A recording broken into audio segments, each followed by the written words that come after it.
You are looking at Julian's pronunciation guide, where we look at how to pronounce better some of the most mispronounced words in the world, like this other curious word. But how do you say what you're looking for today?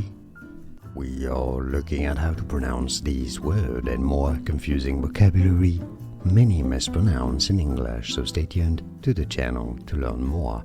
There are two different pronunciations for this word. In British English, it's usually pronounced as blouse, blouse, with a Z sound, a Z or Z sound, blouse in British English, while in American English it's normally said as blouse, blouse, so the same ow sound, but with an S sound at the end. In American English, blouse or blouse. And now you know. Did you get this? Let me know in the comments. Like this video if you found it useful. I appreciate your support. It helps me immensely.